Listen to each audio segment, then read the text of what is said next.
Yo. What's going on, people? It's your boy Marvin Lattimore. Uni Francis. And this is a very special edition of Welcome to My Hood Film. Uni, I cannot contain my excitement right now, sir. I cannot. That's great. I am too happy. Folks, just gonna cut right to the chase. Normally, we do a lot of things like You mostly put white people onto the hood. Well, that's okay. That's yeah, you do a lot of things, but that's like the main thing. But we do a lot of things with none of those things. But yeah, this majority of our guests. Okay, fine. Yes, that's the procedure already. Long story short, I'm very excited. Uni's more direct than me. So we've been doing for a while. But for the first time ever, I'm proud to say our guest tonight is somebody who has worked on a hood film, ladies and gentlemen. Who has done work, done a few illustrious guests right here. Ladies and gentlemen, if you're at home watching this from your phone, watching this from your computer, tablet, I don't care what you're doing, make sure you salute, give a round of applause to Mr. Barry Brown, ladies and gentlemen. Right here. I know you can't hear the... No, I can't hear it. I can't hear it. We'll do a little applause. Thank you. Listen, do your Googles. You'll see why you should be applauding. Yes, sir. You do your Googles, you'll be applauding like, oh, okay. Yes, sir. It's illustrious because I seen that movie. Yeah. I usually let the guests introduce themselves, but I was like, nah, sir. This man needs to be introduced royally. Because this is your first illustrious guest on our podcast, sir. Oh, not the last, though. No, not the last. Hopefully, keep going. How you doing today, sir? I'm good. I'm good. Right. I'm up in the South Bronx. Yes, sir. We got you out of the South Bronx. Yeah.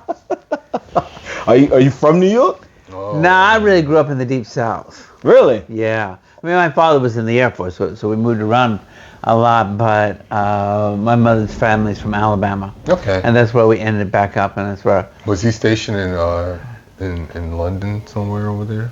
Stationed in Warrington, England. Gotcha. That's where I was born. Okay. Yeah. That's what your other IMDb. Yeah, that's it. A lot of the military bases are in the Deep South, no matter what. Oh yeah. Oh, I was in the military. I know. Yeah. Where were you stationed? North Carolina, Camp Lejeune. There we go. Yep. and so a lot of my childhood was growing up in the Deep South, Mississippi, Panhandle, Florida, Alabama. But my mother's family is from Alabama. Okay. Alabama in the house. Okay. And so, but at 17, 2 days after my last class of high school, I was gone. I came to New York. I didn't wait around for graduation or anything. Wow. I had to go. Okay. Yeah, you had to go. And look where you're at now. I came. And you've been here in New York pretty much. Yeah, pretty much. Since. Okay. Yeah. That's good. That's 17 on. 17 on, yes sir. Yeah. Yes sir. You're from here. Yeah, he's a New Yorker. That's like 90%. Yeah, that's a good 70% of your life. A good chunk, a large chunk. Stamping on his car. But New York is like that. New York is the only city that I know of that you can come from anywhere in the world and become a New Yorker. Yeah. And that's its strength. Yeah. That people come and people, and you can recognize somebody who just is a New Yorker, no matter where they're from. Yeah.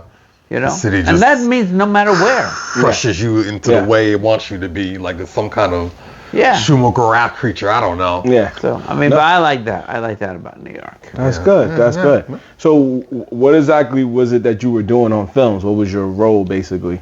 At the beginning? Yeah. Nothing. Nobody would hire me. Really? No.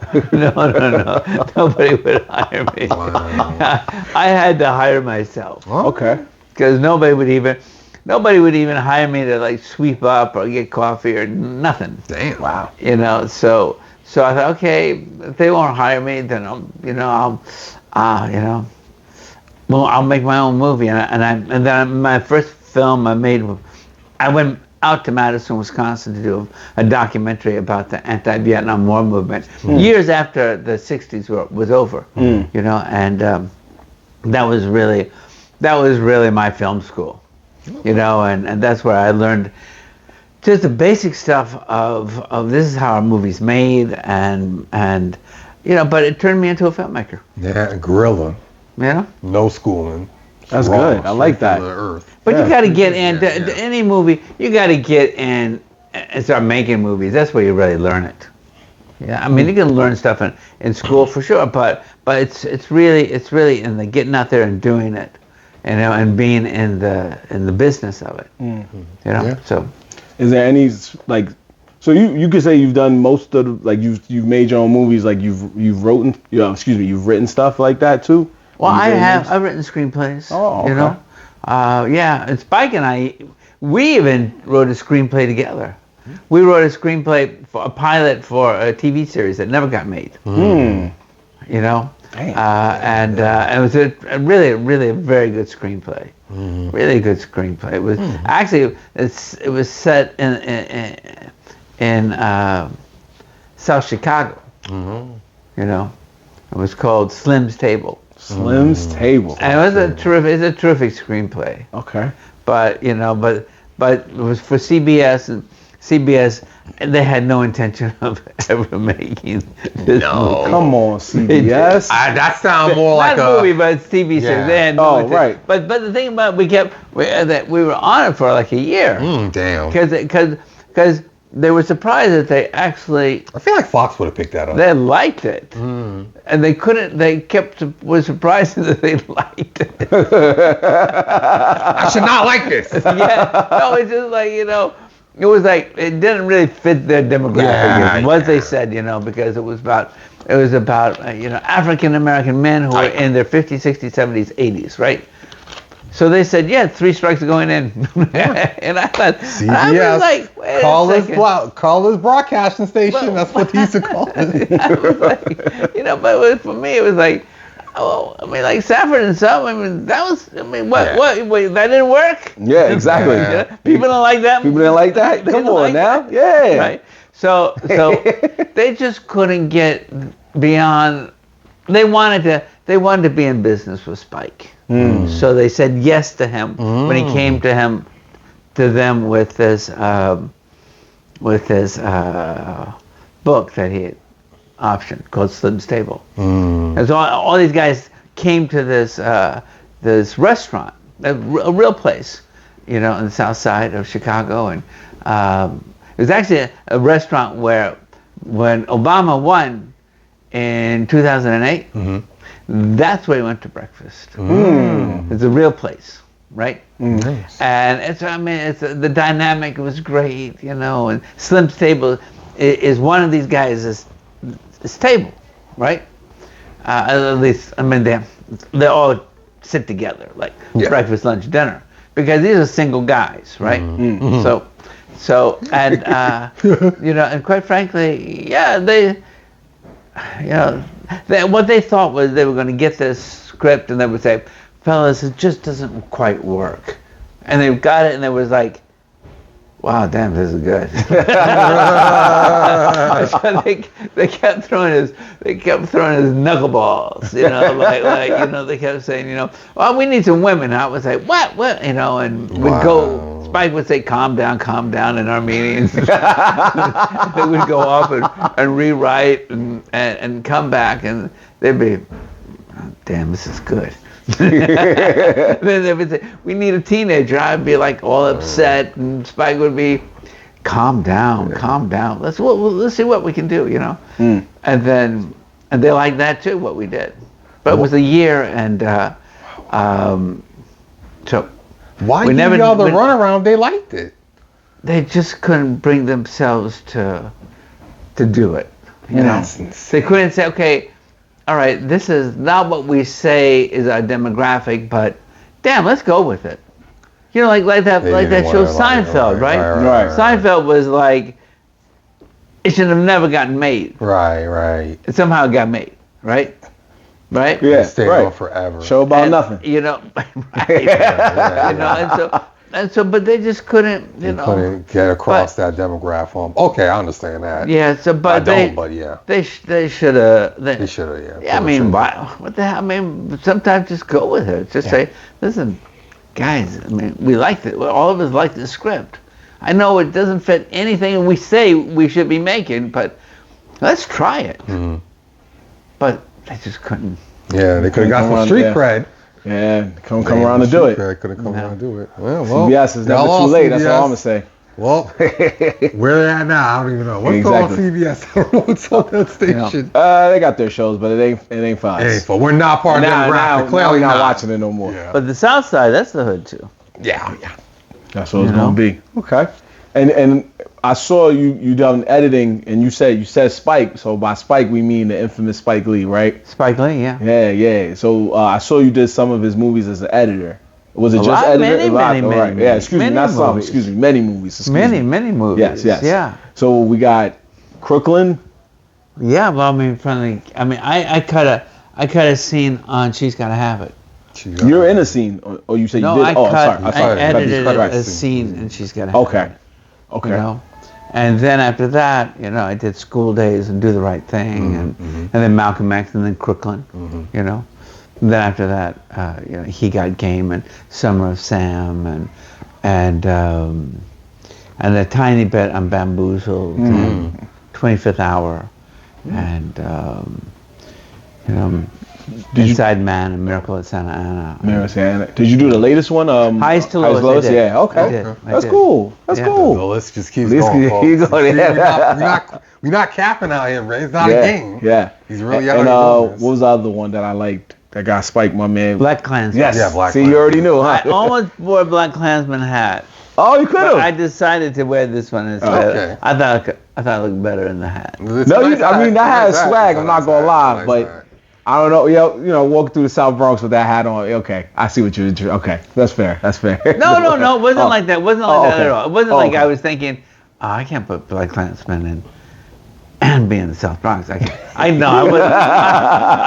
thinking that at all. Yeah. I looked at myself in the mirror. I thought, I don't know. Maybe I'll have that hat on and say, yeah, okay, I'm going to do this hat. Oh, okay, I respect that. That's all I did. That's all you did. He's like, that's it. Cool. Nothing more. There's nothing deeper than that. No, you're good. That was a true New York move. You walked out the house and was like, I like this right here. This is me right now. This is me on the way to the studio. Yeah, okay. That's it.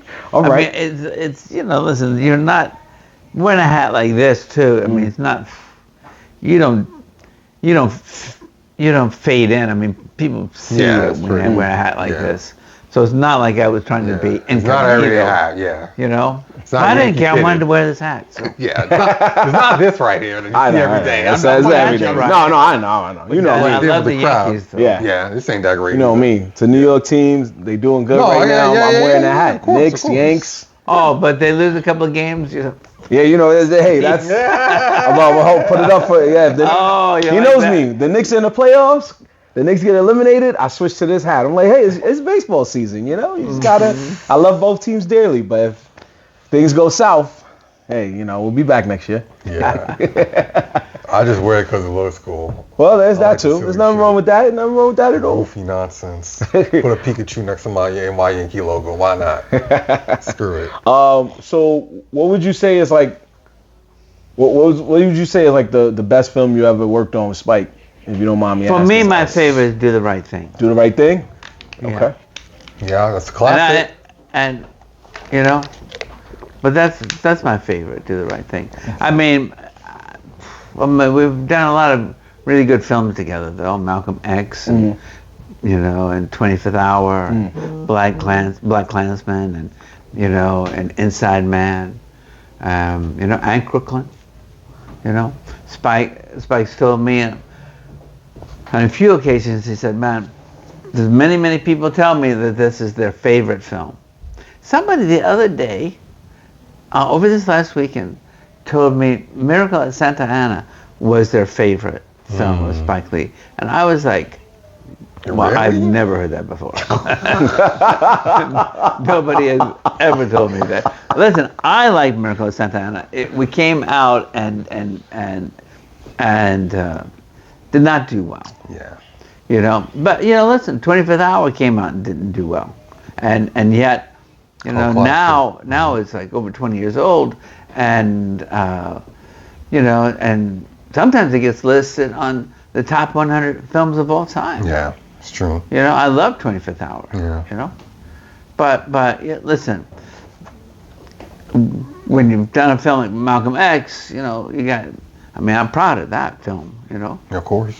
Yeah, Malcolm X was a really good film. Yeah. Yeah. when you're young, your parents like, those are the movies your parents are like, we're going to see this. Yeah, we're going to see that. We're going to see this. You're going to watch it when it comes on. Yeah. Now they got memes from it. It's immortal. Most of the time when it was like Black History Reports, I kind of just went from that movie. Yeah. It was just easy. They banned it because we were doing it too much. Yeah, because it was easy. Yeah. At that time, you can't it was easier than it was easier than reading or having to look it up. You just sit there and be like, I mean, I got the gist of it. Yeah, okay. Nah, they stopped that in my school quick. Like, nah, y'all not watching that. Like, this is a good movie. Y'all gotta watch that. Did you ever read the book then? I did read the book. I did not. I'm not gonna lie. Never read it. No, I should. You're right. Yeah, you're right. You're right. Gotta read it. It's been a while since I did read it. I read the autobiography of Malcolm X as a senior in high school. Mom, listen, it's not a signed book in Montgomery, Alabama. Okay, that's why I was confused. Right. Like, no. I think. Wow. I think some schools up here might have been. Wow, Montgomery is so much different than I thought it was. I think so. No. That's crazy. Yeah, that's funny. No, but you know, and it was one of these. It was one of those things. Open your eyes. Some things that you witness or read or a film or a play or things just in life that open up doors to you. I mean, that was one of the things. That was a big door for me to open up. Because everybody, you grow up. I mean, the way I grew up, Malcolm was demonized. And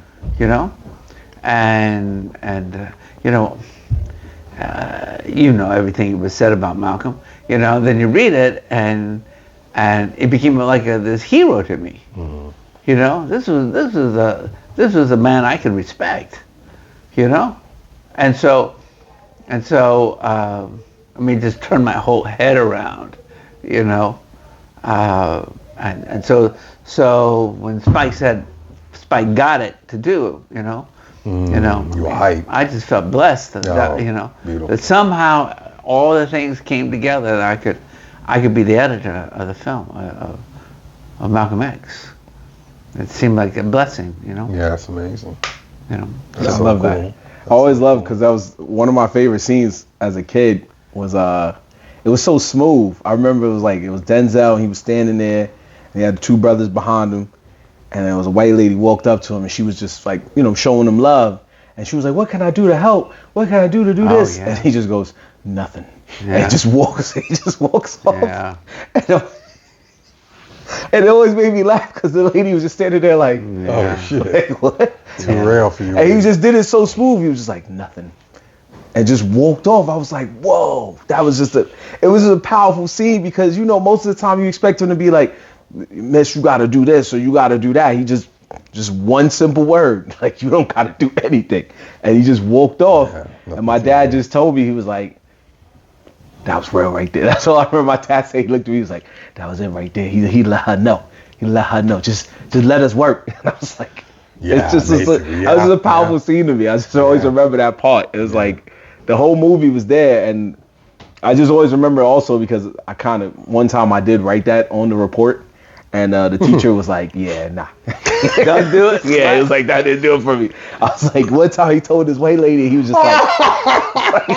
do you know the action did that, Marvin? Yeah, the teacher was like, are you sure? And I was like, I saw it. And they was like, you saw it? Nope, see. I was like, okay, fair enough. I was like, I still passed.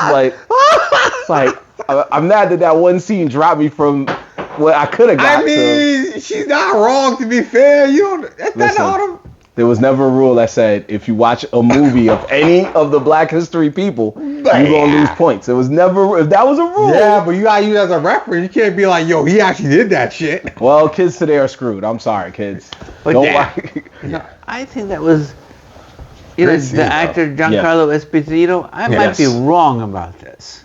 And excuse me if I am wrong. Okay. But I think I remember Spike saying at the time that she was the girlfriend or an ex-girlfriend of Giancarlo Esposito. Oh. And that's how she ended up with that part. Be getting T2, guys. T2. Clock it. I love that. But if I'm wrong, I'm sorry. So funny, he hits him up off this whatever $300 million movies making like, yo, you're talking shit. What are you talking about? if date that girl, that's so funny. If you do find out that you're wrong, you can text me immediately. That's I will take this right out of the I don't know how I'm gonna know. I'm gonna Okay. It's so Is Giancarlo Esposito's gonna call me up, or Spike's gonna call me up and say, Barry, man, don't say that stuff. That's not true. Talk about John like that. You know? If they're watching, then we did something good. Then you did something. We did something good. That's beautiful. I hope we get a message like, hey, I saw you had Barry on, but he's wrong. Out. And you're like, what? Yeah. Oh my gosh. I'm gonna hit you up and say, hey, he said he was wrong, but thank you. You got that role. That's hey, so you never know. I love it. I believe you. I do believe it. I believe it because it's better. It's cooler that way. It's just cooler. I'm sorry. It's cooler that way. It's true. Yeah, you did work with a lot of legends, but you're a legend yourself, and that's really good. Do you consider, because we've done it on our podcast, we did do the Right Thing. So do you consider a film like Do the Right Thing and Crooklyn, even He Got Game? Do you consider those like what we would call hood films? I mean, listen. That's the location. That's the environment. I mean, Do the Right Thing is one block, right? No. I mean, it's in Bed-Stuy. It's in Bed-Stuy. And Bed-Stuy was... Yeah, it's saying the new Bed-Stuy. No, and Bed-Stuy was a lot bigger then. Mm-hmm. Yeah, it's true. I was shocked. Because, I don't pay attention enough to these things, and people tell me, they'll tell me some neighborhood, and I think, what neighborhood is that? Yeah, what is that? I said, no, that's Bed-Stuy. Yeah. Oh, no, it's not. Oh, damn. Oh, it's such a hill. It's such a little bit. I said, really? So they're just cutting Bed-Stuy up. Yeah. And so that people are not thinking, you know what, I'm living in Bed-Stuy. Do or die, right? That's not what they're thinking. That's not what they're thinking. But I don't even know if Bed-Stuy has that thing about it anymore. I don't know.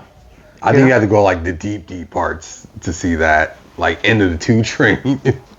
That kind of area, yeah. But it used to be big. Yeah. Big neighborhood. But do the Right Thing is Bed-Stuy. Yeah. Right? And Crooklyn is it's hard to say exactly where it is. But I mean really it's around where Spike grew up, which is like Fort Greene. And back in the day, I mean it was when we did She's Gotta Have It. Spike was living in a converted garage. Damn. Wow. Not much bigger than the room we're in right now. Damn, humble. As a matter of fact, I don't think any bigger. Damn. Wow. Right? And so that's what we made. I mean, it was an apartment that got converted, actually. Right. Mm-hmm. I mean, it did have like a little kitchenette and had a bathroom and things like that. But this SOB, I won't curse on your thing. I mean, can I curse? Yeah. Oh, okay, the son of a bitch who owned it. Had the house, he'd turn the heat off. He'd go off to work, right? Wow. And he'd turn the heat off in the daytime. Oh, wow. And it was, so we were cold there working on She's Gotta Have It. Wow. But humble beginnings. Humble beginnings. Yeah, humble beginnings. There we go. It sounds like a hood film to me. Yeah. Iron Man fortune, like ding, ting, ting. So that was right off of Myrtle Avenue. Wow.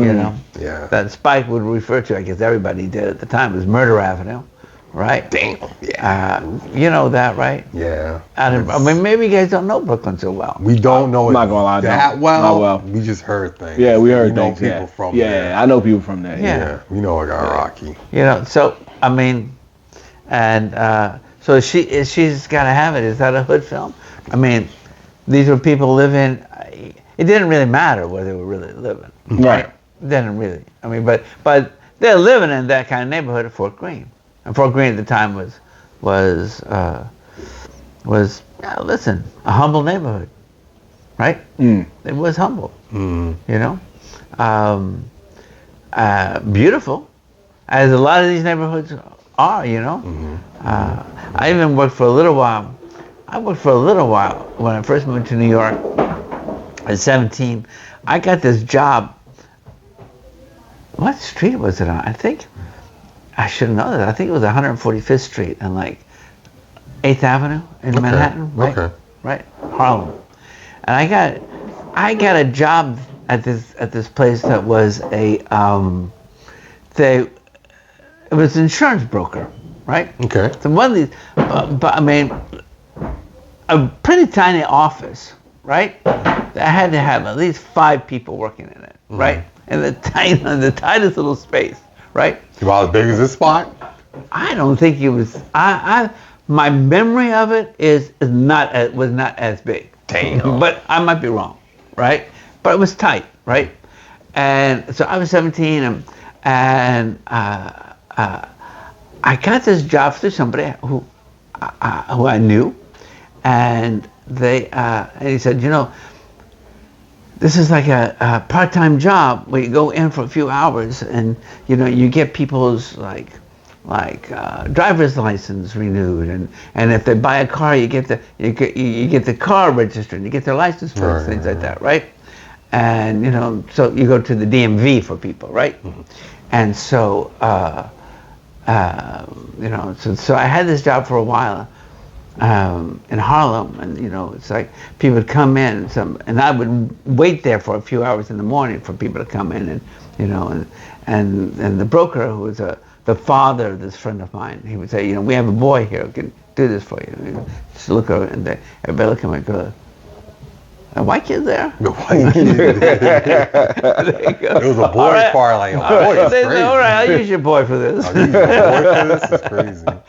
But actually, I got to actually know in the time I was there, I got to know the DMV pretty well. Okay. So I mean, it wasn't like a career for me. It was like months there, but it was every day. So you think, oh yeah, this thing right here, I could go up to this one teller up in the Bronx. I can take this out to Queens, and she will get this. She'll let you have this. I can go down to, you know, the DMV there, you know, downtown Manhattan. And this one person will let me pass through on that, right? So I actually got pretty savvy on this stuff. Nice. You worked the system. That's good. You worked the system, man. Yeah, we had to, you know. And then years later, I went to, you know, I went back to like kind of visit that place, like, you know, and man, that block was just gone. All of a sudden, I don't know. All of a sudden, we're talking about years later, right? Maybe 10 years later, I went back and it was like, Jesus, what happened here? It was a vibrant block, right? And I went back, I mean, like, empty. I haven't gone back since, but I'm sure now it's completely different again. But, was you it know, office spaces? Or just, no, I mean, I'm talking about, like, it just felt kind of something died, you know? Dang. You know, like there wasn't people around. I mean, it was the kind of place that always had people. You know, it was teeming with people, and you know, and then it was kind of like up here, like it was just like nobody. I thought, I mean, and none of the shops were open anymore. So I don't know what happened, but something not good. But so I don't know what it's like now. I'm sure it's pretty lively now, and you know, I mean, this was gorgeous houses, and, you know. Yeah, in 2026, we don't know how it could be. You're right, but it could have a lively. You walk in there, and everybody's just, you know, tending to themselves. Oh, who knows who lives there now? Well, yeah. I do not know. You know, Nobody's going there shops, now. You don't even know. Yeah. What the economy's like over Exactly. This is something we usually ask on our podcast when we show people the movies, but I want to kind of direct this more to your films. Because you probably see now in films and in the industry, there's like films that came out maybe 10, 20 years ago. They'll do like a sequel out of nowhere, or they'll try to reboot it. Do you feel that there's a movie that you've done that you would even want to see a sequel of, or like get it remade or anything? Like where is Mookie now? Yeah. See, I think that'd be horrible. That's a horrible idea. You know. They don't gotta be that specific. I love it. Yeah. I love it. Nah, he knew it in his mind where he wanted to go. I love it. He said no. I'll tell you what I don't want to see. I'll tell you what I don't want to see. Yeah, you're right. I can't think of anything. Yeah. No, that's good. I've always had thoughts in my mind, because when I wanted to try to do like acting and stuff, I'm not gonna lie. I'm gonna say my stuff now. I always wanted to be the son of. I wanted to do like a Mo Better Blues where I was the son, and I was playing the trumpet because I remember at the end he has a kid and he settles down. Yeah. And then his son goes out and plays, and I was like, I want to grow up. And then one day I'm just like, and I wanted to be Gilliam's son. You know what I'm saying? Wonder Man role? Yeah, that's crazy. It was something like that. But it was either that or I wanted to be Jesus Shuttlesworth Jr. You know what? There is one movie. Okay. There is one movie. I thought Inside Man could have a sequel. You know, and I think that they talked about it at one time. Oh, wow. To do, and there might have been a script, but I never saw it. But I think that's a movie that could have a sequel. I did like that movie because it Put really it out sit there there right made now. you. It could happen. It could happen. It really sit there and had you like, what's happening? Blade Runner got 130 years after the fact. But that's what I'm saying. That's why I was saying that. Anything Like could happen. most of the films of Spike was always just like telling you the story. Yeah, who owns the rights to that? Was it Warner Brothers? To what? Inside Man. Inside Man? Whoever at Universal. I think. Universal? You ain't too good for that, Universal. You and your Test Fast and Furious. Don't make that. Stop playing around. They won't. You talking all aggressive. They not gonna do it now. Yeah. They don't want to make the whole. He could make this. I'm talking aggressive. You think they're scaring people as the executives? Oh, that's one movie we're not going to remake. Is that what you think they're saying? Oh, because he said it. We were going to. So We're going to. Oh my God. Thanks a lot, man. Clive and Denzel are gonna be mad at you. Well, sorry guys. I'm trying to help.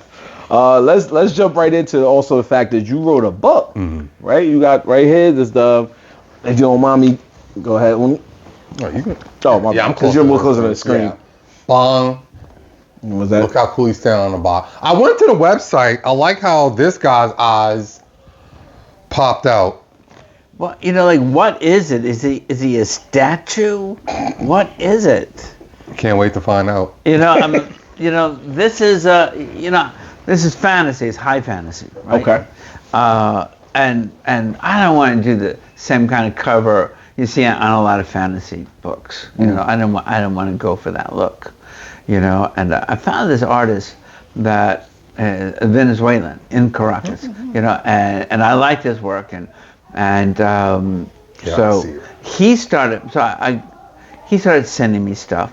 You know, and I said what I wanted. One thing I didn't want is an image of the main character. That's what they first get, you know, that thing, you know. I said, no, I don't want an image that anybody can say, okay, that's the main character, and that's what he looks like. 'Cause I want everybody to read the book and visualize whatever they want to visualize, right? And then finally he did this one. I woke up one morning and I got this, right? Yeah. And it's like, oh man, I don't know what's going on in many ways. I don't know what this is, right? But I like it. Yeah. Right. You know, I mean, part of the head is kind of like glowing, and I mean, there's pieces of him, and it's kind of like a statue, right? You know, and he's green. It's almost give me like cement granite. Yes, that's right. Vibes. Yeah, and so it's like, I like this. Yeah. So you can look at this and say, all right, from this, when you jump into the book, you can kind of imagine anything, right? And that's what I want people to imagine. Whatever you want to imagine. The main character is called Aeon the Leaf. Aeon the Leaf? Aeon the Leaf. The Leaf. Aeon the Leaf. His people call him the Leaf. The Leaf. Right. The Leaf. And it's not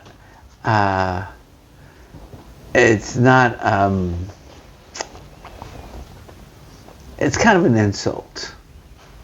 The Leaf. Oh, okay. The Leaf, you know, because they think of him as being a tiny bit weak. Although his people, he's a Torok. His Toroks. This takes place 10,000 years ago. Okay. You know, in this forgotten time and forgotten place, right? And his people, a millennium before, had been this warrior nation. You know, I mean, vicious warrior nation, and they got cut off from the rest of the world, and they can't get off this place, this island, right? And for the very first time, they've had to fend for themselves and do everything for themselves. everything. They never did that before. They would conquer, oppress, suck everything out, move on, right? And now they've had, and now it's survival, right? So they end up building their city in the trees, because the place floods too, and and the trees change them, but they're kind of these big, naturally very strong people, so. And the book is he. Well, I say him, but this is not really Aeon. This is just the statue. The statue, right? But Aeon's convinced to come back out into the world because they need one of them now. After 1,000 years, they need one of them back out into the world, and they convince him to come back out. And so the whole first book is kind of this journey across this land, which is sometimes dangerous, but always surprising, and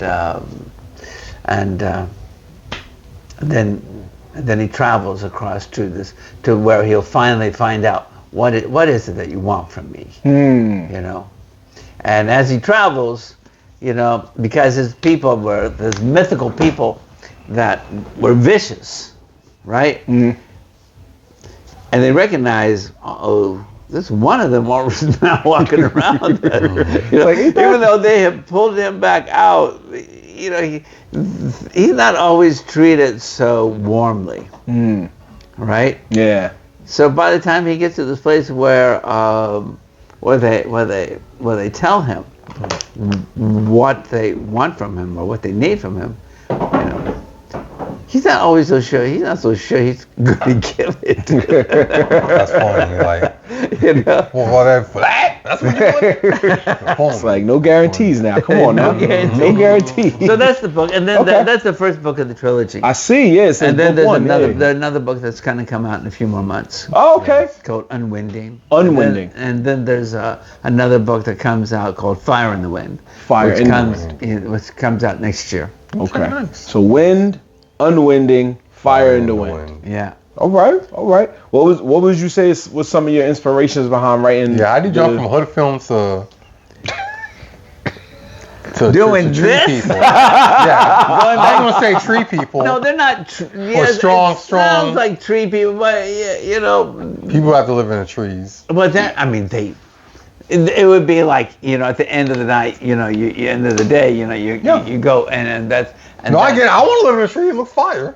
Yeah, like a tree house. Yeah, it looks like fun. But a big ass tree.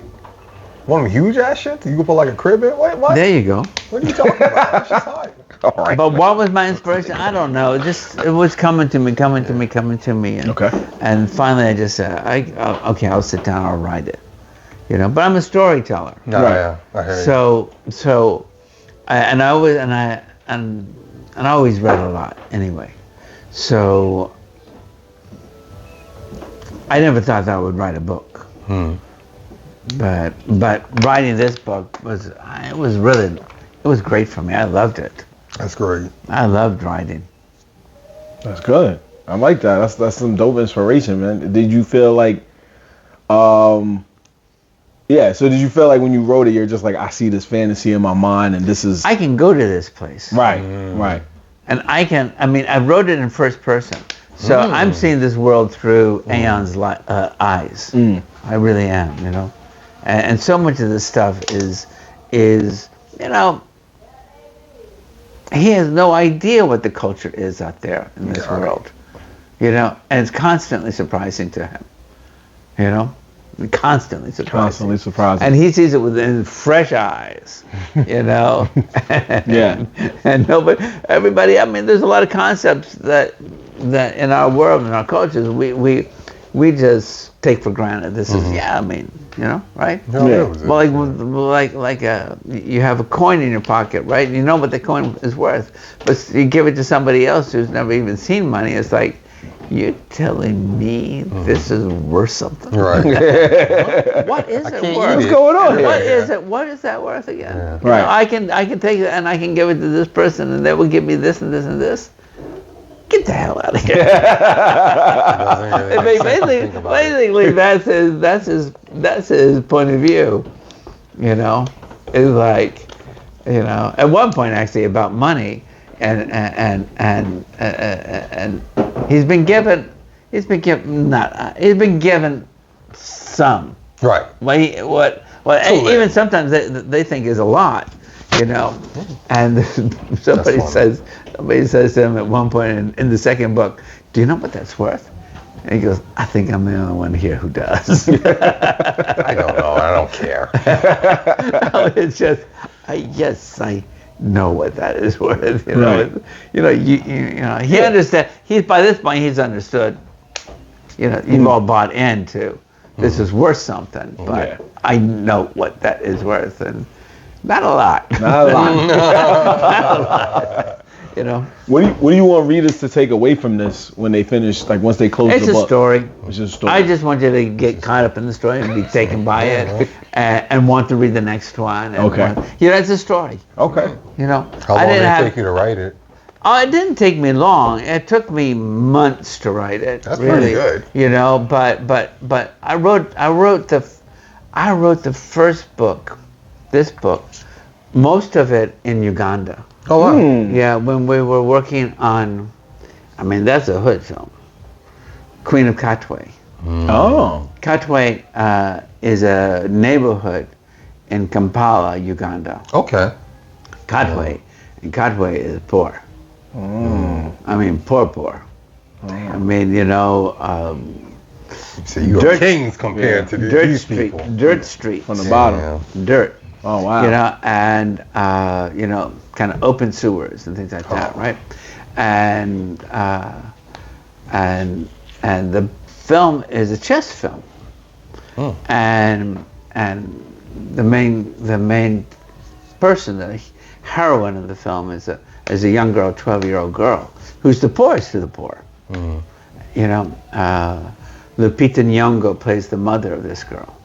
And David Oyelowo, he plays this guy who is going to teach the poorest kids chess. With the thing of chess will change your life. That's his thing, you know. And this girl who is the poorest of the poor, she gets drawn into the chess club because she comes upon them one day, and they're eating porridge. It's like, oh, all right, I'm doing this. If I can get porridge, I'm doing this. And then, but it turns out she's a genius. And this is a true story. This is a true story. Oh, it's you know, popular. and her name is Fiona, and she couldn't read, she couldn't write, you know. And in a matter of a very short amount of time, she became an international chess champion. And from the time of 12 to the time she was 20, in 20, she's in college. This is a true story. Crazy. And the thing about it, Robert... Like Queen's Gambit, but much better. Queen's Katwe is great. Yeah. But Queen of Katwe is great. Queen of Katwe is great. This is great. He said, this is great. No, Queen of Katwe is great.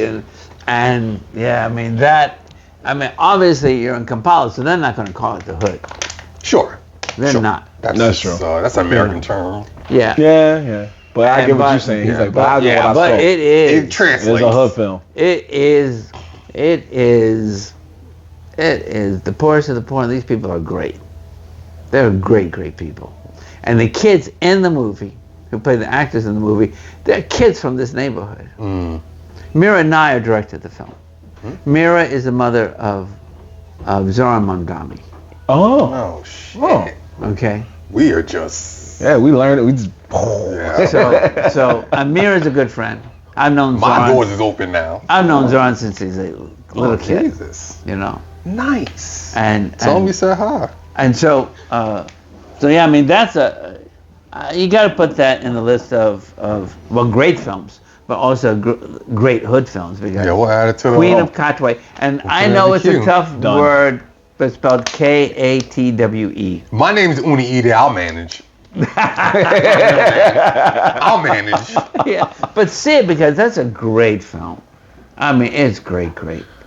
And, you know, it was done for Disney, and Disney just didn't get behind it. Did Disney it up? Freaking mouse. They didn't get it. And, you know, that was a shame because we, you know, we were testing the film. Because you test it with test audiences. Almost every film that we do. That's what you do. It's a studio movie, right? And, man, they just couldn't they couldn't wrap their heads around the numbers. Because they were getting off the chart numbers, you know. What's the name of me? Queen of Katwe? And you know, but they just couldn't believe that an American audience was going to come out and see a film shot in Uganda with an all-African cast. They just couldn't believe it. Yeah. And they were wrong. 100%. 100%. I mean, because you know. It's a universal story, man. People. Yeah, Lupita, yeah. And if you see, I do remember that. Go back one.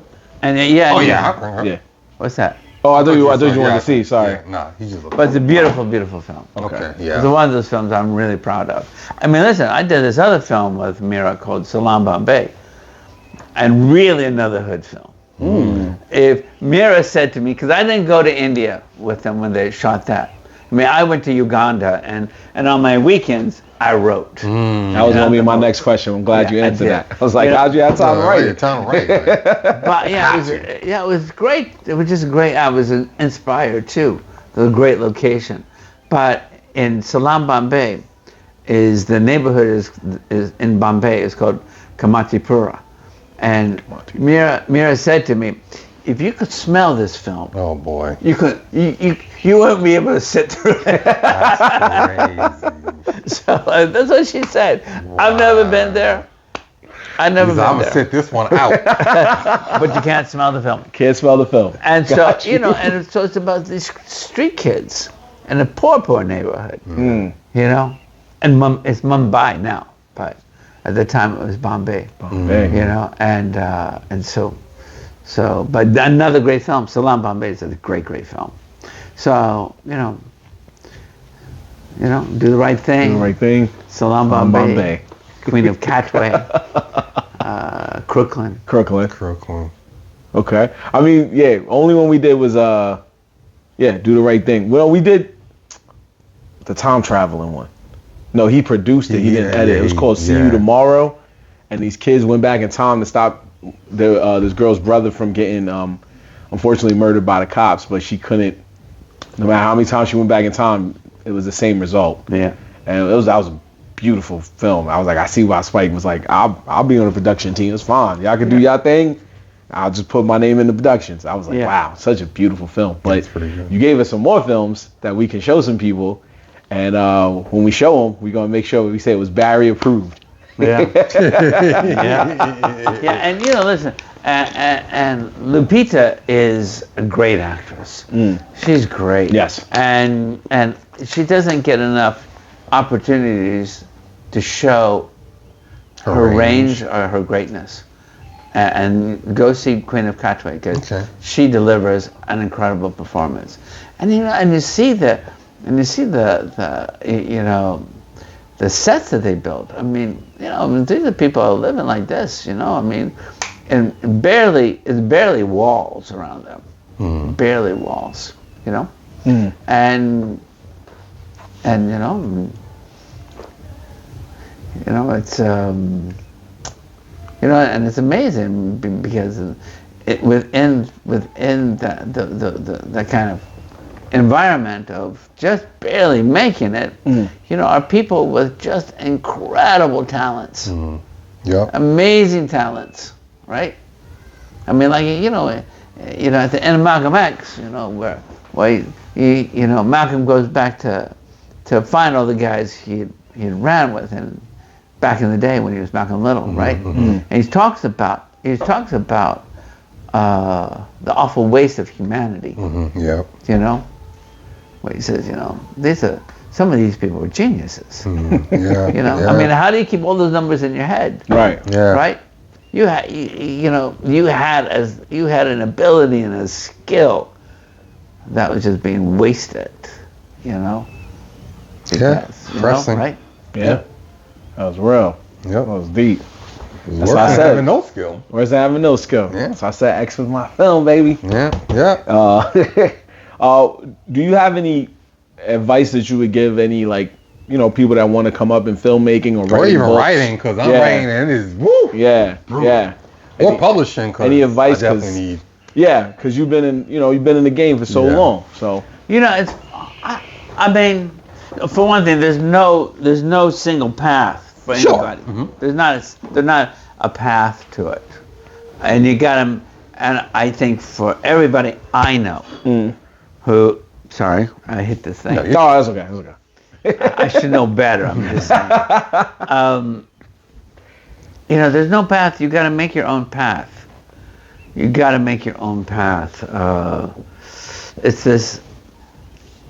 I think there's a lot of people who think, well, if I can get this, then and if that happens, or if this person can hire me, and you know, it's a thing. You can't rely upon that. You know, Spike didn't do it. No, that's real. You know, I mean, believe me. I mean, I go back 45 years with Spike to 1981, right? So, I mean, before I was born. So, I mean, he made it happen. I mean, other people will come along and be there for you. If you're going to make it happen, people will show up. Not everybody. But not everybody. Yeah. You know, but you know, they had $19,000 from Spike's grandmother. You know, and there was supposed to be an investor that was going to come on, for She's Got to Have It, because I think they figured that maybe we could shoot this for, I'm making up a number, $50,000, right? And the other person at the, you know, on the eve of going into production, backed out. Oh no, I'm not doing it, right? Biggest mistake of that person's life. Yeah. Biggest mistake. He's like, damn. Right? And then Spike was crushed. And Monty Ross, who I met at the same time in '81 with Spike, you know, down in Atlanta. Monty, it was great guy. He said to Spike, you know, listen, we can do this. Give me a night to work this out. We got that money. We got $19,000. We can do this, right?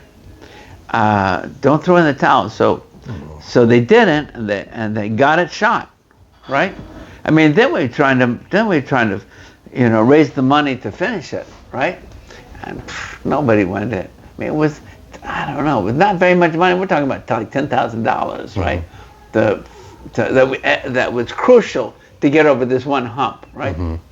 And I was trying to raise money. We would do screenings, and all these people giving us the sage advice about how nobody's going to go see this movie, and there isn't a market for this movie, and if there was a market for this movie, Hollywood would be making these movies. And Spike would say, no, they wouldn't be, because they don't understand. They don't know who's out there. I mean, how do you make a movie for people that you don't know? Oh, they know them. No, they don't. They was right. So people, I mean, so couldn't raise the money, right?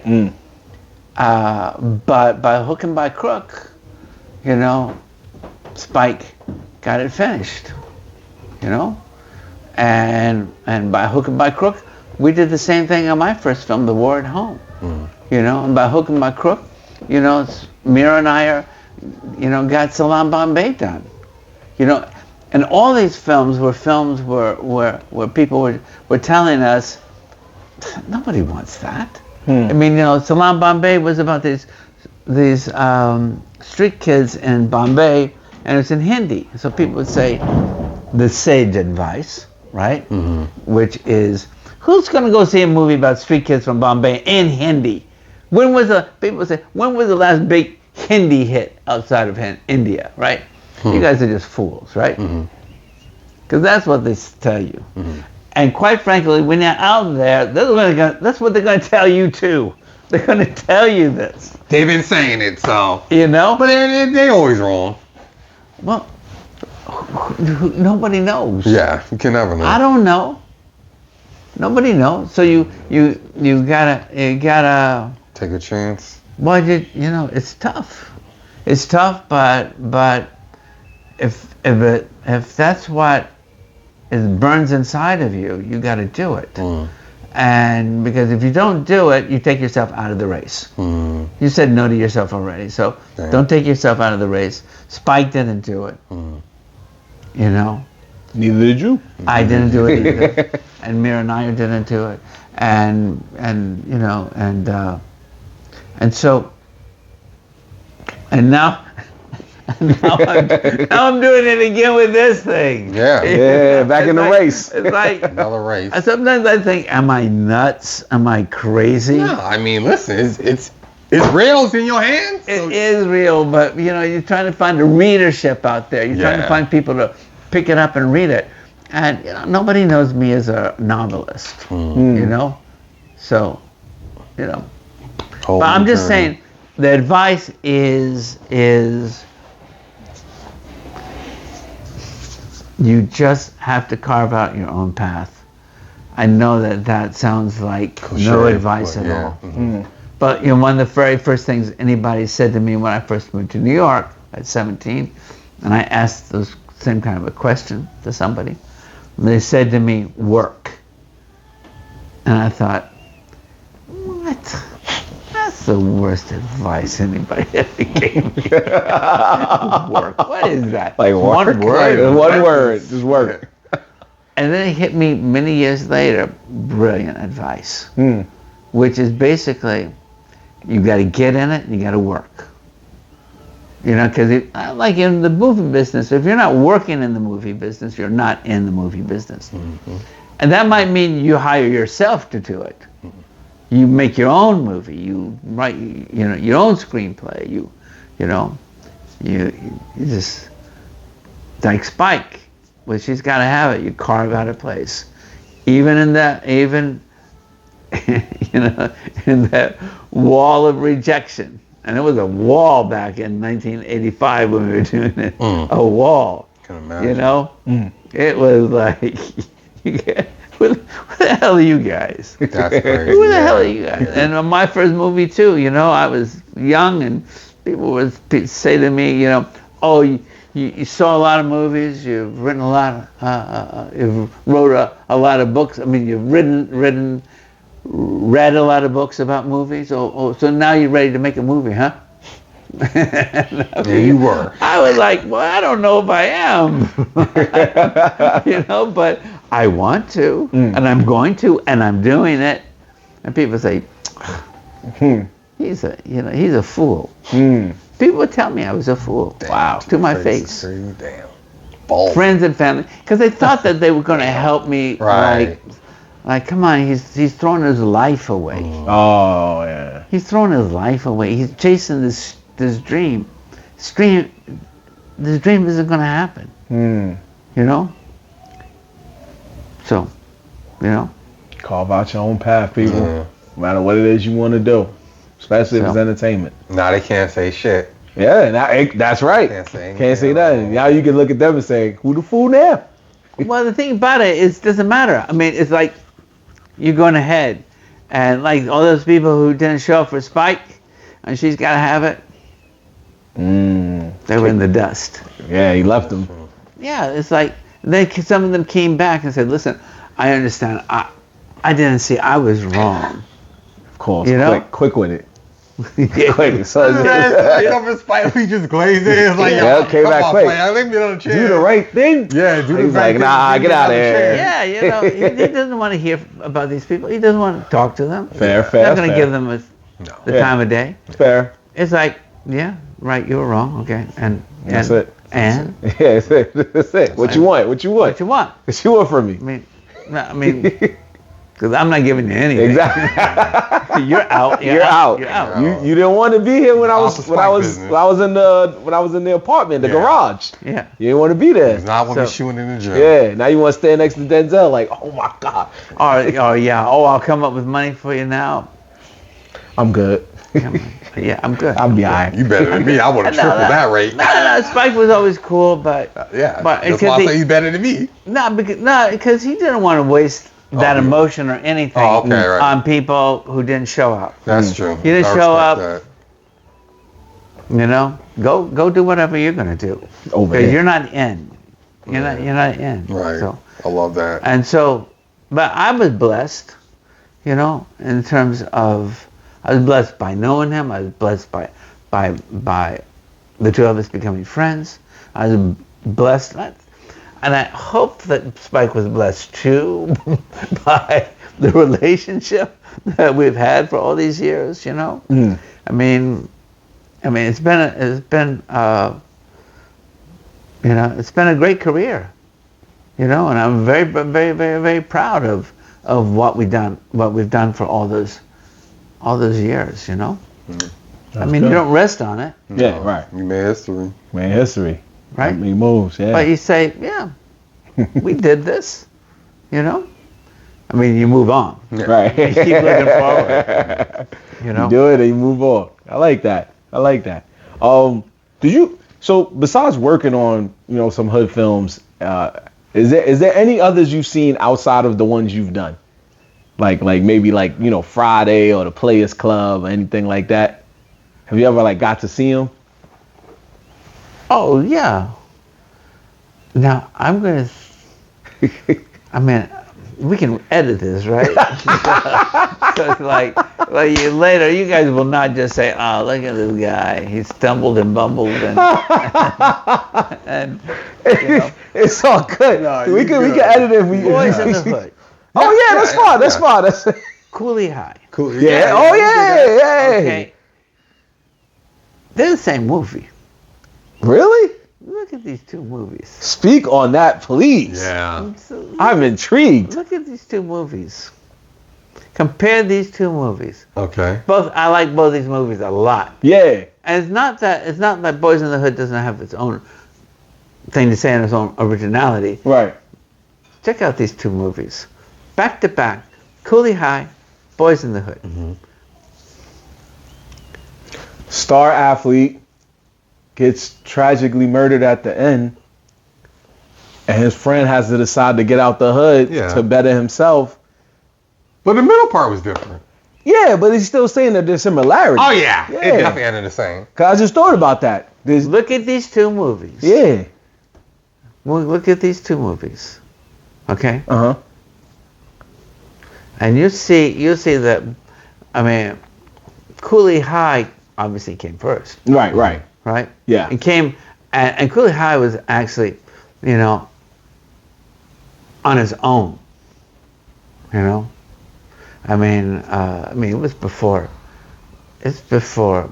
For a lot of things, yeah. Yeah. We just did it. It was. Yeah, we did it in February. Yeah, we showed somebody that in February. Oh yeah, you did. Yeah, that's when you said I got happy. I was like, wow, yeah, we did that one. Yeah, my mom loves that movie, so that's what I was like, No, I like both of them. Yeah. But I'm telling you, compare them in terms of the beats and things like that. So I have to go back and watch it. Okay. You said compare in terms of what? The beats. Just the move. Okay, I get what you're saying. And look, you see, you wanted us to play side by side. Yeah, you wanted us to edit it, and you gave us a hot take. That was beautiful. That was good. Yeah, but the thing, I was sitting there thinking, God, don't get these names wrong. Don't confuse these two very similar movies. That's funny. It's not like you say things crazy like, I saw a Thursday. Thursday? You mean Friday? Like, you didn't say that like that. You didn't do that like that. That's cool. Yeah. But I love that. Weekday? That's funny. Yeah. What's called Friday? Exactly. But I love that. He's like, listen, Cooley High, Boys in the Hood, basically just two different time periods, but it's basically the same. I love that. Yeah. Now we got to do Boys in the Hood. Yeah. And then you look at me, man, Barry was wrong. he's full of shit. What you said it. I started thinking about things that happened in both movies. That's why I was like, yo, there was a guy who was destined to be a good athlete, and one guy was football, one guy was basketball, and they both got caught up in just the environment, and they lost their lives. So that's why I'm like, that's similar. And then their best friend realized, I can't live here anymore, and then they left and moved on with their life. And I was like, wow. that literally happens People at the don't end. talk about this. People don't talk about this. Yeah. People are talking about the similarities. Then they do a I mean, I like Boys in the Hood. I like it a lot. You know? Yeah, both great movies. Great movies. But I do see the similarities in what you're saying, yeah. But Cooley High was just funnier, but it was both good movies. Yes. We still don't know who got them boys out of prison though. No, we'll never know. We'll never know. We'll never know. Who got them boys out of prison? Late. I know the teacher got the two main characters. Who got the other guys? Yeah, whoever did that ruined everyone's lives. Barry, we want to thank you so much. That's it? Oh, you want more? We're going to talk about Crooklyn? Oh, I'm sorry. I thought we what? Okay. No, let's talk about it real quick. Now we got to... What's that? What are you doing? Oh, that was just... Oh, he was just checking the time. Now we can talk about Crooklyn real quick. Oh, sorry, yeah, my shit was completely off. Oh, nah, no worries, my brother. So we did show a little bit of it to you, what we could find on I remember the movie. Oh, yeah, excuse me, my brother. No, you're right. I wasn't saying it to be disrespectful. It's for our benefit. We haven't seen it in a while. Yeah, it's been a while. But let's talk about it. So I know that was more of like a somewhat of a fictional tale of Spike's upbringing, correct? Something like that. Yeah, I mean, fictional is a funny word. Okay. But I know what you're saying, you know? I mean, you know, his younger brother and sister wrote the script. Yeah. I kind of, you know, I don't know who wrote what Joie or Senke. I don't know who wrote what. But obviously, someone's the movie is from the younger sister's point of view. So it's not fictional, right? It's just a so I think a lot of this is Joie driving the the screenplay in that story, right? But you know what's great about that movie is that, you know, I mean, it's really kind of similar to She's Gotta Have It. You know, you just brought into these people's lives, and all the whatever it is, the chaos, the ups and the downs, and you know, it's a lot of yelling. I mean, you're on a roller coaster with these people, and not really, and in many ways, both films don't have like this really strong plot, like you know, Inside Man, people take over a bank, right? The cops show up, right? And not that. It is right.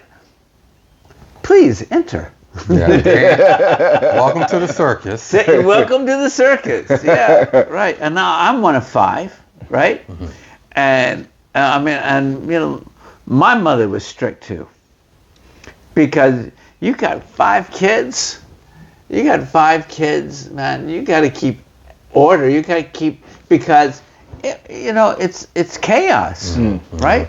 Yeah. Because this is a group that wants to just be wild, right? And you constantly like, you know, no, but you know, because you can't let it get too wild, right? And you can get wild just like that, right? So it's like it's a strong mother who really has to, you know, who has to keep a household in order, you know, and man, they really captured that. They captured that, you know. And, you know, they lost their mother. You know, Spike's mother passed away when he went off to Morehouse. Mm-hmm. And so, you know, and she was, I mean, I never met her, but she must have been a dynamic woman, you know. I mean, she was an English teacher.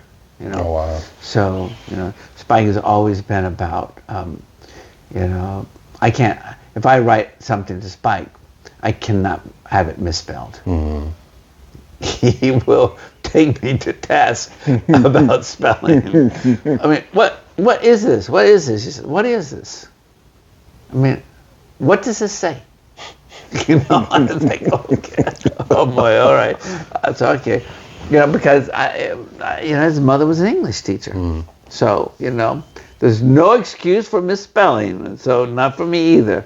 And but you know, there's those scenes like around the kitchen table, I mean, not the kitchen table, the dining room table, the big round dining room table. It's, you know, and it is, man, they just captured that life, you know, and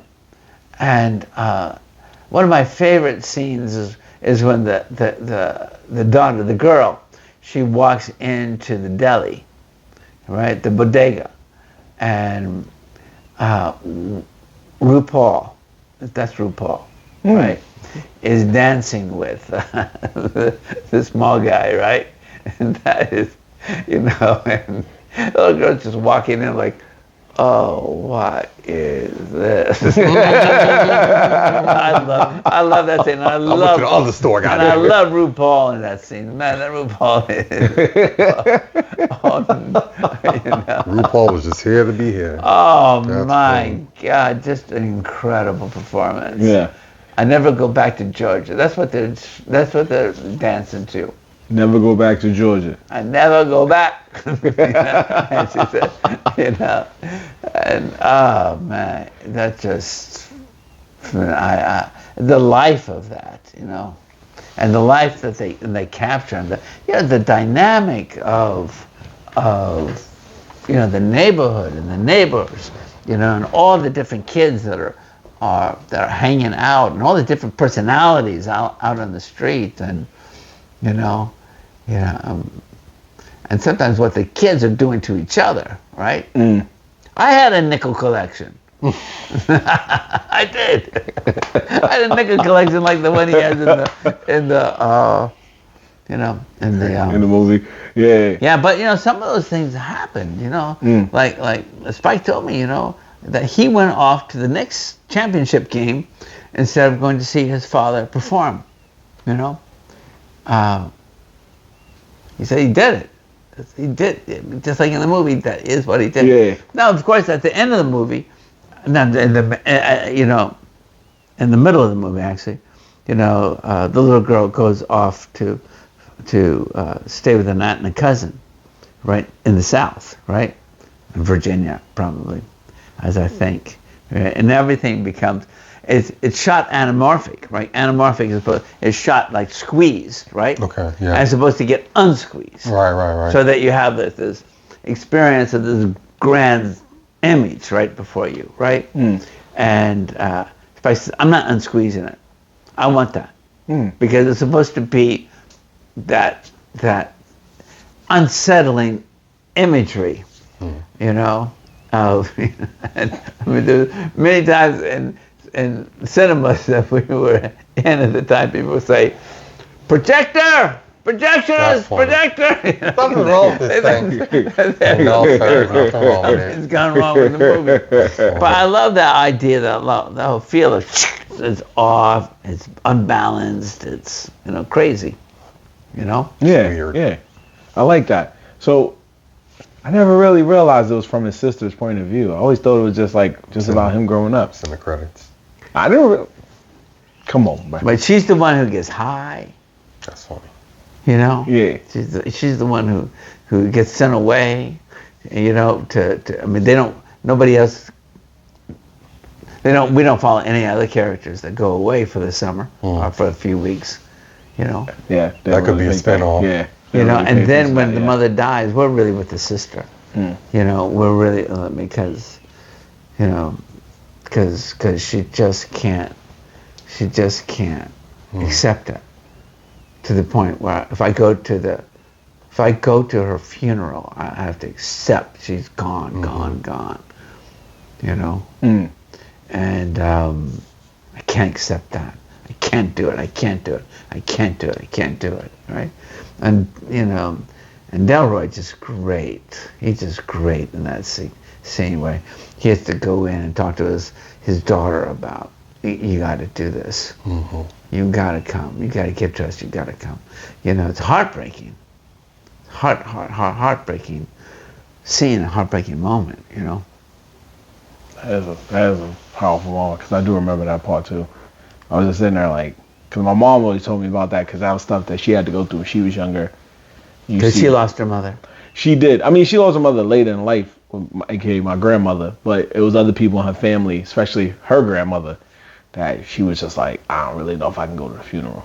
Like it was just because she knew that same thing. Like she knew once you walk in and you walk out, that's it. Once you leave, they close the casket. Can't be in denial anymore. Yeah, you got to come to terms with it. So it was, and we did the same thing when my grandmother passed. When her mom passed, we had to be like, this is it. And it was very heavy. You know, that was always a heavy feeling. So you walk out like, damn, you can't even turn around and go, oh, maybe we can. Nope. So yeah, that scene, I remember that when my mom saw it, she was like, she wasn't crying, but she was just sitting there like, it, brings back those memories from my mom and dad, because that was their era growing up. Yeah. Yeah. So I do. That's why it was always one of my favorite movies. It was an interesting period piece.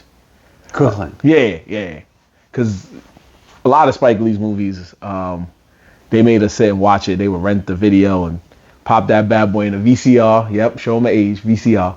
Yeah. Watching my shit on TV like an animal. Yeah, they just threw it on, and we would sit as a family and watch the whole thing back to front. So Crooklyn and Do the Right Thing, School Daze, and Malcolm X. We just watched all of the Bad Boys until we were older, and they were like, you ain't got watching this. Malcolm X was a heavy one in my household, as you can tell. Yeah. That's good. Yeah, That's good. Heavy one for sure. You know, Samuel L. Jackson showed up for the very first time in a Spike film. In the, it's for School Daze. You know, I'm talking about like hood films. I mean, it's that town and gown thing, right? Right. Like so Samuel L. Jackson was the very first time I ever saw it. Okay. Right. I mean, it might have been his first film, but I don't know that for sure, right? But man, he really embodied something, because it's like Branford Marsalis. They go to that like fast food joint, right? Oh yeah. And he's got to go. So Branford's got to, as being one of the college kids, got to go over, to the local guys, and because they have the salt one, the one salt. The salt shaker, He was just looking at him like, we basically, we using it. Whatever. He goes, well, how long are you gonna use it for? Whatever the dialogue was. Right. And Samuel L. Jackson says, well, what time it is? That's an improv line. Yeah, that's funny. And so, but man, oh man, he just captured something in that character. It's a small moment in the movie. It's a really pretty short scene, and yet powerful, because of him. Because he was such a great talent. Such a great talent even then, that he could bring that thing into the room that quickly. Yeah, that's right. Because he was only in that part. There was only a few minutes. They had the argument, and then that was it. In and out. Yeah, you're right. But it's a presence. Yeah, that's all. It's a presence out of just a few minutes. Yeah, it stood out. It really stood out. Oh, it really stood out. Yeah, I always remember that. For me, I was like, the first time I saw it, I thought, who is this guy? Yeah. Who is this guy? Yeah. And that was also a real scene for me too, because I didn't realize it as a kid, but when I got into college, I didn't go to Morehouse, but I went to Winston-Salem State University, which is also a black school, and you see the dynamic of just a regular person that goes to the college versus your average local person who lives in the area, and they're like, oh, they coming in here taking up our clubs, and they trying to fight you, and you like, what do you even got a problem with me for? And you be like, because you go to school up the street. You mad at me for getting an education? Yeah, you could have went to NYU. You're like, how, you don't even know what it takes to get there. Yeah, so then you laughing at it, but you see what I'm saying? Like, you don't even know the work I got to do to get into NYU. How you don't know what I had to do. So you laugh at it, but then you realize how powerful of a scene that is, because they do that. They really do get upset that like you're coming into their area and it's like, hey man, I'm just trying to get an education. Just let me get my diploma and enjoy life down here, and in 4 years I'll be out your head. But they look at you like that 4 years is a little bit long. you gotta get out of here. You need to go tomorrow. That's funny. So yeah, that was one of my favorite. There was a scene in Crooklyn that we was watching earlier where they were inhaling the glue. Yeah. And they were hanging upside down. Yeah. So how did they make I that like happen? that scene. Well, I mean, basically, it's this double dolly shot that Spike does. Okay. You know what I mean by a double dolly shot? The one way moving like this? Or? Yeah. Okay. Because the actor's on the dolly and the camera's on the dolly. Mm-hmm. So it's 2 dollies. That's why they call it double dolly. Oh. Right? So that's Spike's double dolly shot in that movie. He's just flipped it. put them upside down. And he's one of them. Yeah, I saw that. Yeah. He's one I of saw them. that. I was like, way to commit. My man was like, hey, swing me upside down Yeah. too. Let's do it. Yeah. I was like, wow. So he just had him upside down for a few minutes, and then they did the scene like that. Yeah. Yeah, they are upside down. They didn't shoot it with the green screen. Yeah. And then like, no, they're upside down. I'm the director. Put me upside down. God damn Yeah. it. So what you're saying is Spike does his own stunts. Spike did his own. He did. But like Spike and I also from the independent Circuit. independent film, low budget independent films, and there's still something in us that lives like that. It's like, so maybe somebody else would say, well, no, we're not going to actually put people upside down. We're going to. It doesn't even strike Spike to not do it. Right. Like not do it for real. It's like it wouldn't enter his head. Wait a second. What do you mean we don't have to? Come again. We're gonna do this. Yeah. This is the way you do it. I'm gonna be one of them. We're gonna be upside down, and we got the double dolly, and we're gonna move together.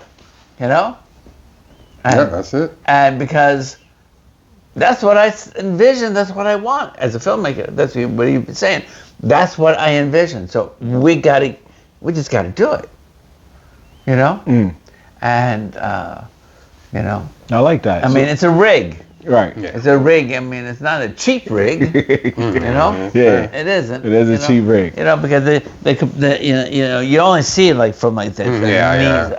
Their knees up or something. Oh, right, So yeah. they're really strapped in. Yeah. They're not falling. They're not actually Yeah. walking upside down. Well, they're not falling. They're not gonna fall. Yeah. I mean, they're upside down, and the whole rig is going. Yeah. I remember the one they did at the end with the little kid with the daughter, and like she goes and beats up Spike Lee because he was one of the glue heads, and they show her like she's swinging the stick like this, and she's moving forward, and he's just looking at her, and she's just swinging it. He's like, whoa! So I do always remember that one dolly shot. Yeah. What was it like? What was his inspiration behind just doing that and making that such an iconic like?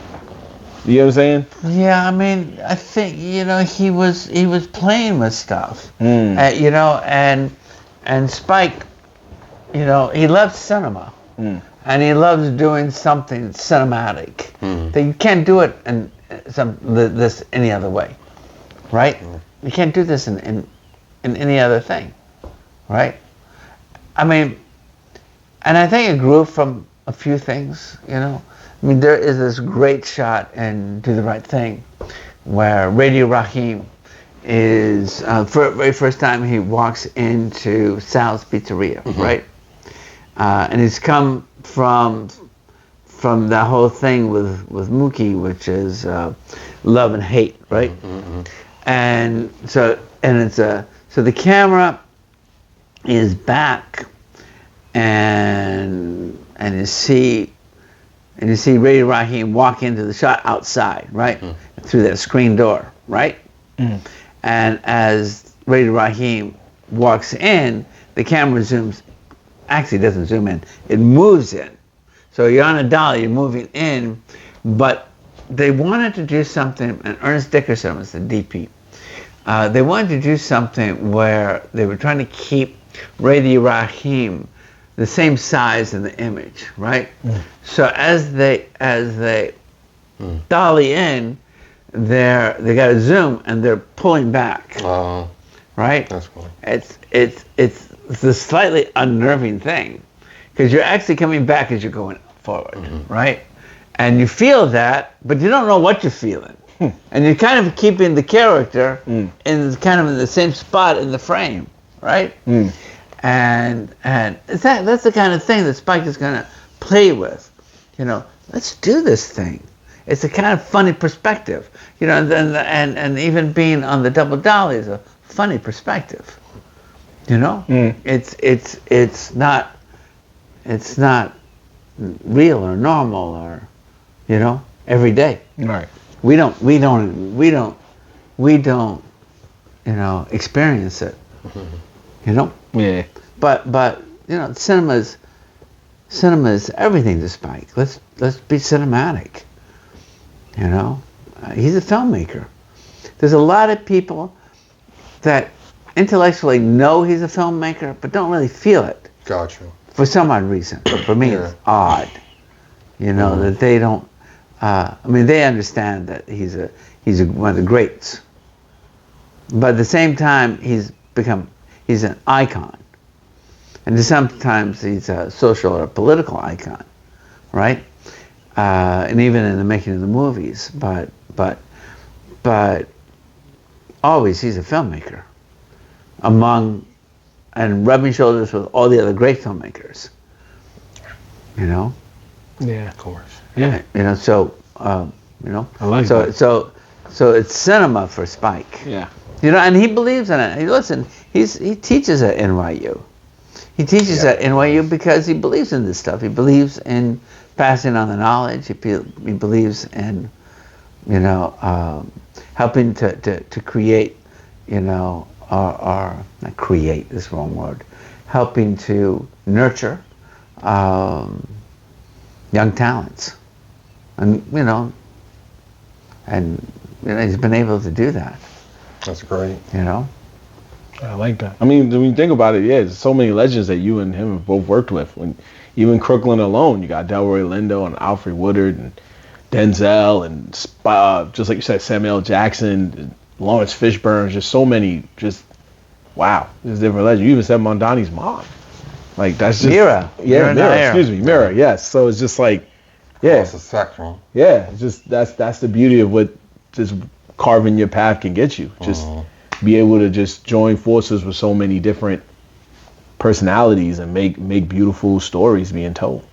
Yeah. A lot of other people's paths. Yeah, and the second other, yeah, I like that, yeah. Yeah, but also, you know, everybody's got to come up from someplace. And we all came up from someplace. We all came up, we didn't, you know, nobody just handed everything to it. There it is, you know, nah. If only. You know, if only. If only. You're right, you hold your nose and jump. Right? Hope for the best. Hope for the best. Right? Yes, sir. Yes, sir. So, yeah. Yeah. So, yeah, you got anything about Crooklyn? Oh, no, because you didn't really... No, I don't want to put you on there. My fault. No, we good. Oh, okay. No, I just wanted to make sure. I didn't want to leave you out the loop on the Crooklyn questions. Okay. He said, no, okay. Answered. I would need to know about the glue stuff. That was my thing. Like, wait, what? How did that happen? Okay. I feel like with that movie too, it was like it helped me understand why Spike Lee was such a Knicks fan. I mean, he was there when they won the I mean, he was around when they were the championship winning team that they was. Yeah. And now he can see. Yeah, I feel like the 90s was the last time you could really be a Knicks fan like that. No, that was a good time. Huh? That was a good time. Yeah, that was a very good time. But that was early 70s? Early 70s. Oh, yeah. That was a good time to be a Knicks fan. These guys been to the championship, though. Yeah. No, you're right. This has been since '99, but still, that was the time when they got there too. Yeah, no, I'm saying the last time. No, I get you, brother. I'll tell you a story. Okay. About Spike and the Knicks, because I mean, Spike is, since I've known him, was a crazy Knicks fan, right? Yeah. And so, you know, when She's Gotta Have It came out, I mean, everything shifted, everything changed for Spike. Everything changed. I mean, you know, my son Nick, right? Well, my son was born 2 weeks before She's Gotta Have It came out, and so I was actually not in town in that time where She's Gotta Have It came out and everything changed for Spike. I actually was. We left New York for a few months, right? And then came back. And when I came back, you know, people were like calling Spike's name out. This and that. It's like, that's so funny. Get back to a whole new world. People seem to know you, man. He goes, yeah, right. I mean, because I didn't know, right? That this incredible change had happened, right? And then he says, yeah. So I go to. He says, you know, I can get the VIP entrance now for the Knicks. I can get into the VIP. Damn. You know, and I can take the VIP elevator up now, right? So the other day I went to the game, get on the elevator by myself, and you know the elevator's doors are closing. And this hand comes in, and doors open up, and it's Kareem walks onto the elevator, and he said he looks at me and he goes, "You're Spike Lee." And Spike, he said, his mouth went like. Oh my God! Crazy. I mean, the thing about we'll never imagine. We never imagined this was not. Yeah, this was not in the world of imagination that at some point ever Kareem Abdul-Jabbar would walk into an elevator and say, "You're Spike Lee, it's you." As you I can't make that. Yeah, you expecting me the other way around. Like he's looking at him like, wow. Of course. Of course. But that's what happened, you know, to him. Happened to him. Boom. Just like he that. He became an icon. Quick.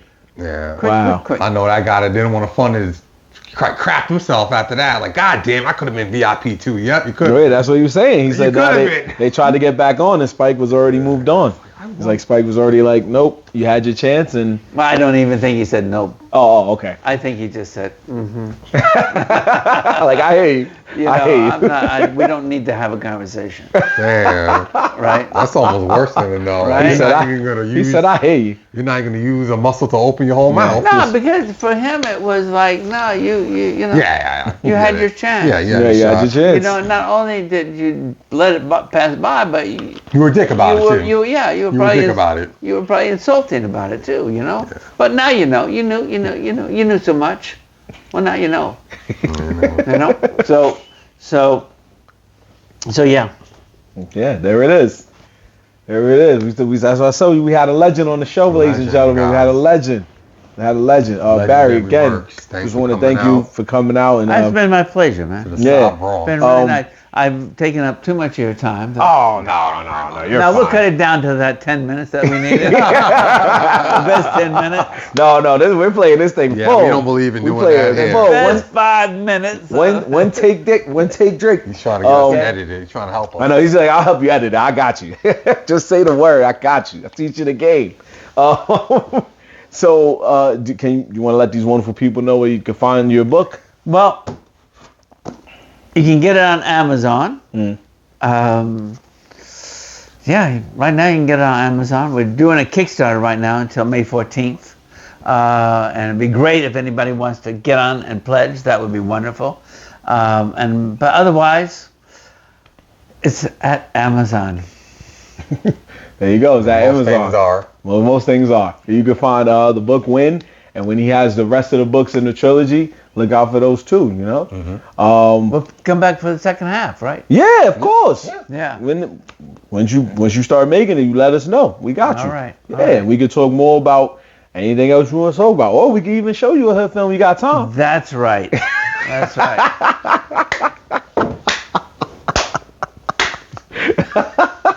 So they gonna want to get his damn movie? I know, he was just you like, have to do that. No, hey, if that's what he wants, you know, you are always welcome on our podcast, sir. Long story short. I'd be happy to come back. Cool. Yes, sir. We already we even talked with your son. We told him he could get on too. He was like, no, he didn't want to do it. He didn't want to do it. He didn't want to. He said my dad is good enough. So I was like, all right. He got it. He got it. Yeah. I told her. I said like 3 times. I said, you can always join us. And he was like, no, I interview my dad. I said, no, I mean afterwards, like we can have him on. He was like, nah, y'all could. He's like, I can't do better than that. And I was like, okay, but I'm gonna convince him one day. Anyway, good. He said, good. Get him on. Let's go. Get him on. Let's go. Yeah. Because he's got that thing where he's New York born, you know. Ah, there we go. New York. He's born and raised. Right. So I'm not. There you go. No, but you was good enough. Like we said, you've been around longer than us. Shit. So you're a real New Yorker. You know what I mean, right? More New York than me. You more New York than us. We was born and raised too, but you got it. Yeah. So I don't think I'm more in New York than you. I don't think so. I don't think so. You guys are all the way through. You know. I love that. That was beautiful, Barry. That was beautiful. It was beautiful. That's funny. I forgot to ask, what is the one thing you love about like editing films? You know, I really wasn't. I didn't want to be an editor. You know. Yeah. I thought of myself hopefully eventually being a writer and a director, right? I never really thought of even being, I'm going to be a writer, right? But I actually am. This is actually a very good book. You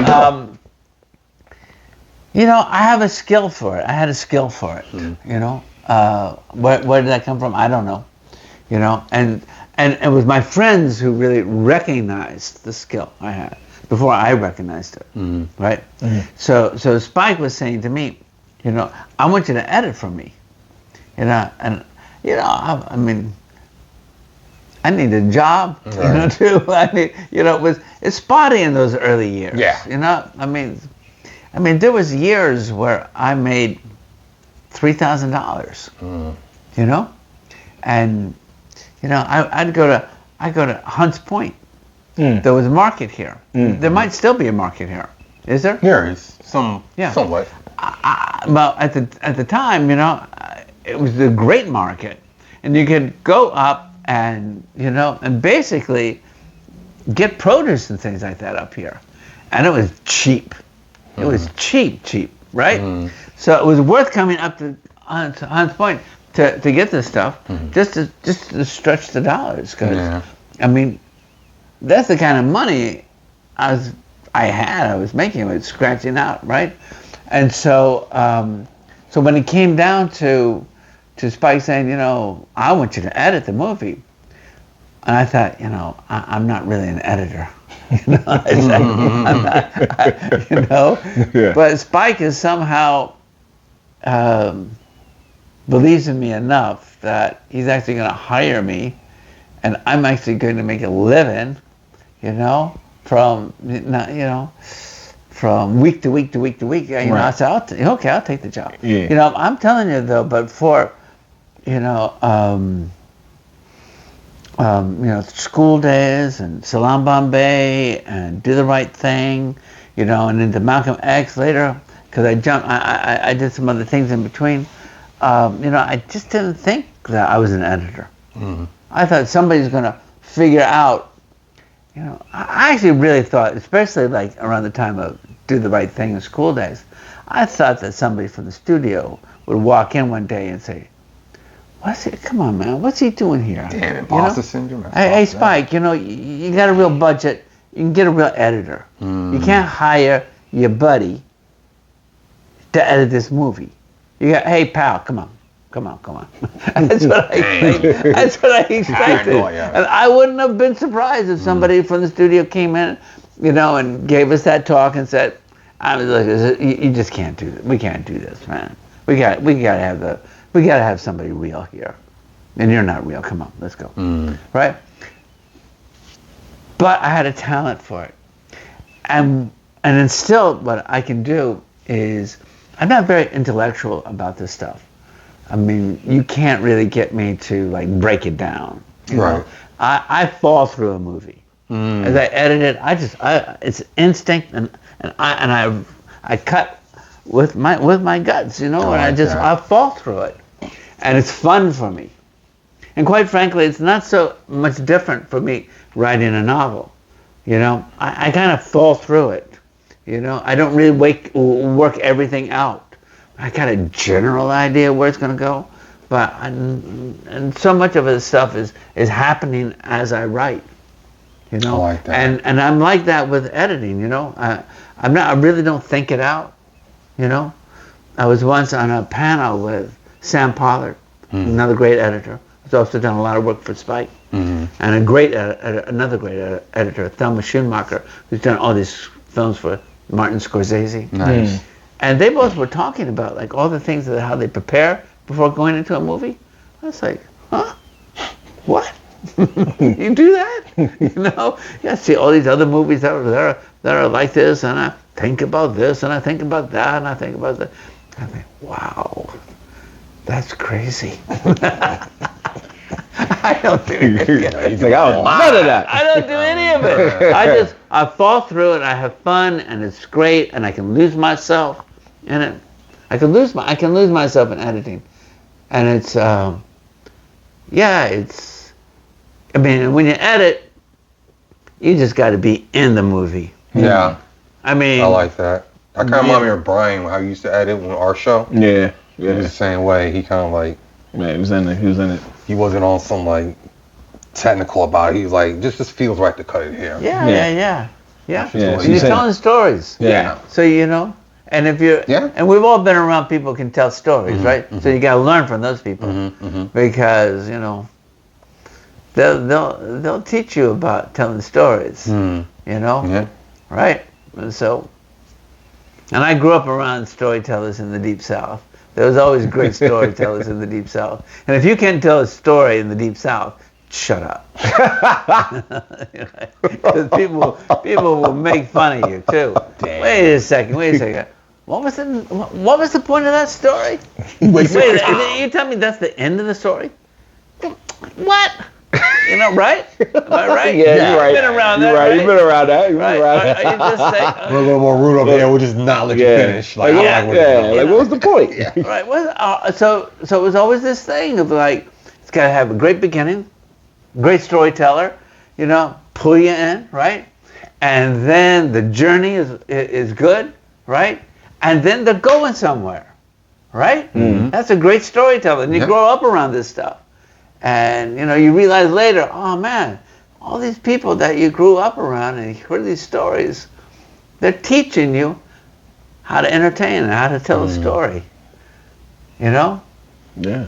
And so, I mean, I was lucky enough to also be around in like that kind of Southern culture where you know, it's a tradition in the South, you know? Yeah. It's a great tradition.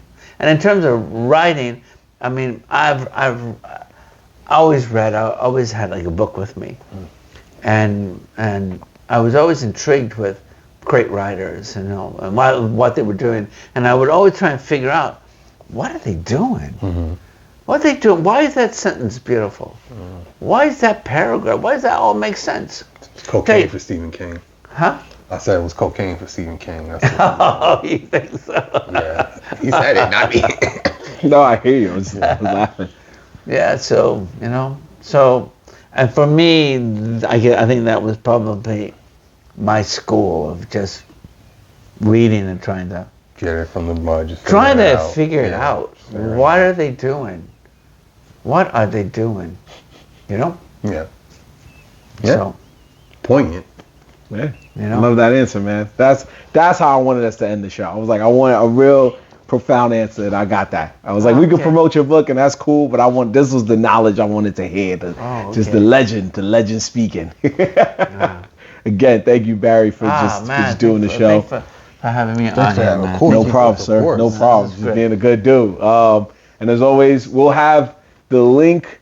I guess we'll try to find. We'll have the link to get the book on our description. So if you want to buy the book, which we suggest you do, you go on and buy the book. You want to contribute to the Kickstarter, you can do that too. Like he said, we'll get it up there so that way you can have time to do it before the deadline of May 14th. Right? Read something besides Twitter, folks. It's not good. Yeah, that's too. Not good for you. Yeah, read something besides social media. Get back into books. Anyway. And as always, you can find us on our social media at Welcome to My Hood Film. And we'll have our link tree in the description as well. And learn to read if you can't read. And learn to read. Yes. If you can't okay. Read. Simple yet effective. Some people can't read. Anyway, that is our show. We want to, again, thank our guest, Barry Brown, for coming through, dropping the knowledge, and just giving us a good time, telling us some good stories, you know? And we will catch you on the next episode of Welcome to My Hood Films. Marvin Lattimore signing off. Francis. And our guy Barry Brown. Later. And we'll catch y'all next time. Peace, people. Peace. We are off this.